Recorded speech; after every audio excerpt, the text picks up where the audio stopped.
Guys, that was absolutely amazing. Absolutely mesmeric. Manchester City 2-0, 4-0 on aggregate. We're through to the Champions League quarterfinals, and I'm absolutely delighted. I was literally purring during that game. Well, not literally, I'm not a cat. But anyway, it was fantastic. It was wonderful. It was brilliant. It was beautiful. Like OneFootball as well. Go and do me a massive favour and download OneFootball in the link in the description below. It's helping support my channel at the moment, and it should be on your phone if it isn't already. It costs absolutely nothing, and as you can see on screen right now alongside me, it's brilliant. Over 10 million people have downloaded it for a reason. If you want all your Manchester City news, all your transfer news, and all the updates from across the wider world of football, and probably the first place you'll actually hear about the Champions League draw from as well, download OneFootball right now by clicking it in the link in the description below.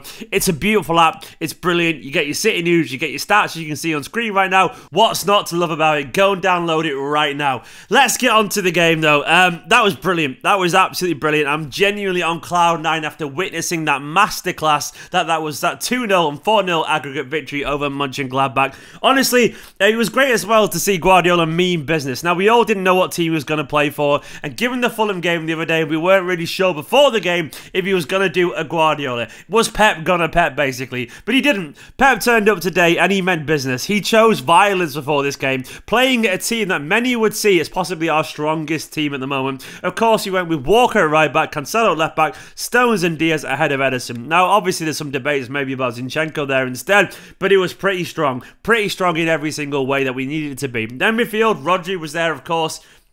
And we played essentially ahead of that, a rotating forward line of like Gundogan getting forward as a false 9, De Bruyne getting forward as a false 9, Foden, Mahrez. It was absolutely brilliant watching all those players kind of alternate and oscillate around the pitch in general. No Aguero, no Sterling. After the rumours the other day, though, I'm sure that was fine given he came on the pitch. Of course, no Jesus as well, which is very difficult for all those players, but it is what it is, and the team worked fantastically. Into the first half, I'll tell you what, City was so good in that first half. There was times during that first half where you felt like we were watching one of Pep Guardiola's Barcelona sides. The interchange and the movement. There's one particular period of play where I remember Bernardo being on the left, dropping deep, playing a little pass, and then he went over and covered the right wing as Mahrez went through to the middle as a false 9. They were absolutely everywhere, rotating around the pitch and moving constantly in different directions to try and find pockets of space, which made it so hard for Monchengladbach to get anywhere near us. City came out looking on fire, and it didn't take long for that dominance turned into a goal. It was an absolute thunderbastard as well. I'm sorry, Kevin De Bruyne, you are a ridiculous specimen, a genuinely fantastic footballer, and the quality of that goal. I mean, what can you do, you Monchengladbach? You're probably already out the tie anyway, but then Kevin De Bruyne steps up and smacks it into the top corner for 20 yards with his weaker foot as well. Genuinely sensational, and it only epitomised the quality that Manchester City had on the pitch at that point. Wonderful stuff from KDB.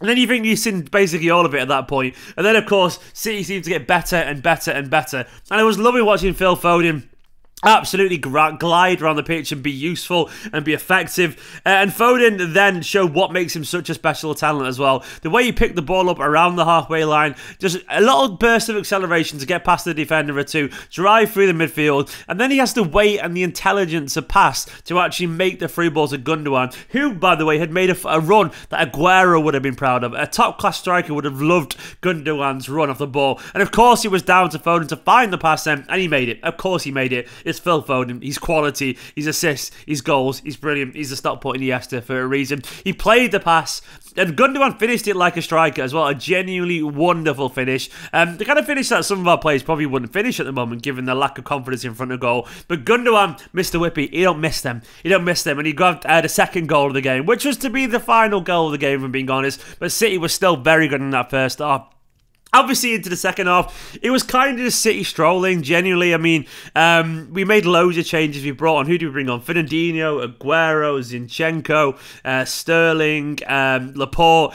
We made loads of changes, and we kind of went through the motions a little bit. Mahrez was on a one-man mission to try and score. A little bit greedy at times, but he kept going for goal, going for goal, going for goal. I don't know how he didn't score, if I'm being honest, and City definitely could have had more in that second half, with maybe a little bit more confidence in front of goal. But at that point, the joke job was done. And you can normally tell when the job is done when Guardiola takes off certain players early on. And that was the biggest compliment to both Rodri and Cancelo when they came off early. Because it basically is Guardiola saying, guys, you're playing at the weekend guaranteed. So go and have your rest, go and relax up, and we'll see you at the weekend. And to be honest, City then just went through the motions. We had loads of chances. The football wasn't quite as fluid as the first half, and I think there was the odd kind of snapshot from Monchengladbach where they felt that they could have done better potentially. But either way, it was job done on a very impressive night when the full-time whistle blew. Individually, Ederson was Ederson. He made a couple of big saves actually.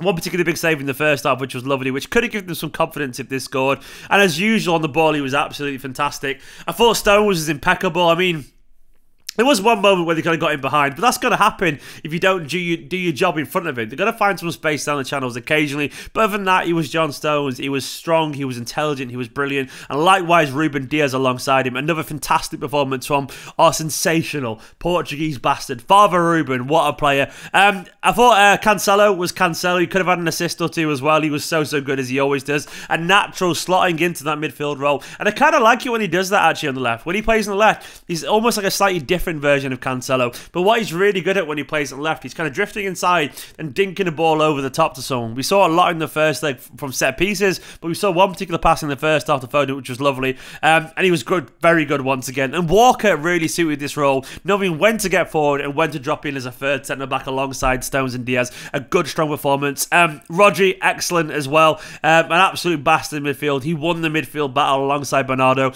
and even in the second half went on a couple of runs, which I kind of enjoyed, where he tried to get forward as well. Bernardo was just as intelligent and as brilliant as you expect to be Bernardo. Bernardo is fantastic. What more can we say about him? The way he moves around the pitch, we know how silky and brilliant he is anyway, but I think today was a selfless performance, the kind that created the space for others around him to be brilliant, and that includes the likes of Kevin De Bruyne. Do you remember when some people were saying, actually, I wonder if Kevin De Bruyne is not in our best team? What were they thinking? He's Kevin fucking De Bruyne. If Kevin De Bruyne is there, you play him until he finds form, because he's Kevin De Bruyne. And as we saw tonight, he's still absolutely incredible. The moment of quality to create that goal, and then some of the brilliant football he played all night. He was so good in this fluid role, and he suited it. And he was brilliant, and he's fantastic, and he's special, and I'm so glad he's back. And likewise, Gundogan once again, probably the most natural false nine we've got actually. The way he drifts around the pitch and the timing of his runs, it is like that of a striker. Very good once again, got another goal. Foden, I thought was excellent, just a natural footballer everywhere, all over the pitch at all times. That's Phil Foden for you. All skill, all energy, a mesmeric footballer. Some little dribbles as well that he did, just lovely stuff. And I'm just glad he didn't score actually, Phil, tonight. Mahrez, really good for that first half an hour. I thought he got a little bit greedy in the second half, if I'm being honest, but still, he was a big part of what made the whole team tonight click. And overall, it was just a fantastic performance. I didn't get onto the subs there, by the way, because I don't think there was loads to report of. Sterling came on and ran around. Guerrero didn't really get a touch. Fernan looked good, actually. Fernan looked good when he came on. I'll give him that. A couple of really nice moments from Fernandinho. Who else? Laporte came on. Absolutely fine. And Zinchenko went in midfield. Zinchenko midfield klaxon. Oh, that was a bit weird, wasn't it? There's a train horn it's supposed to... I'll stop doing that anyway. Zinchenko midfield is always good fun. But yeah, basically, when... overall... it was good. It was brilliant. It was wonderful. And it was reassuringly brilliant as well. Now, that was one of the best performances I've seen in the Champions League from City for a long time. And one of our best performances for a long time as well. Honestly, the quality and the composure on the ball from Manchester City tonight, it was just...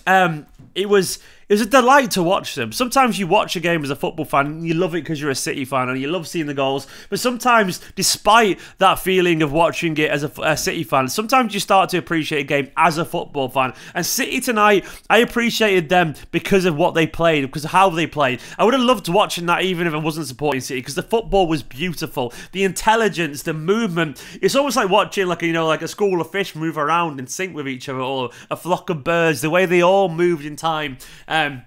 What was it from Jurassic Park? It was like, they move in herd. When like the Gallimimus is looking it towards him. That's what City were like, but the rotation, the fluidity, the false nine system, we've absolutely nailed that. And there is a genuinely strong argument at the moment that this system suits us and that we should persevere with this system because it clearly does work. I know that's unfortunate for Jesus, though I would love to see at some point, and this is not a slight on Mahrez, I would love to see at some point Jesus on the left with Foden anomaly on the right like he was against Liverpool, because I think that could be even more deadly potentially. But either way, I think we should carry on with the system. It clearly works. It's clearly brilliant. And this City side have got a very good chance to go very far in this competition. Of course, it all depends who we get in the next round. And of course, it all depends if this City side is going to bottle it again mentally. We hope they don't do that. And you never know until we get there. But either way, we can't deny the brilliance of this Manchester City side. We can't deny the strength of this squad. We can't deny that Kevin De Bruyne and Phil Foden and Gundogan and Bernardo and Mahrez and all that lot are playing fantastic football. And we can't deny that Guardiola knows what to do with them. Honestly, it was an honour as a Man City fan watching this performance tonight. We won't see many purer performances from a City side. I know it wasn't the highest scoring game, and I know we dropped off in the second half, but at times we were special, and that is exciting. Guys, what a time to be a Manchester City fan. Thank you so much for watching this video. If you're watching it straight after the match, I am going live with a fan view very soon after, if it's not right now, so go and tune into that and come back to this video. If not, and you're just watching it afterwards, thank you so much for watching. Like, comment, subscribe. Big up my Patreon producer, Ahmed Ali, an absolute legend, supporting at the top tier. Thank you to all the names scrolling down on the side of the screen. City are damn fucking good at football. You better believe it. We're coming for the quadruple. Probably not going to happen, but let's believe it anyway. Come on, City. Thank you very much.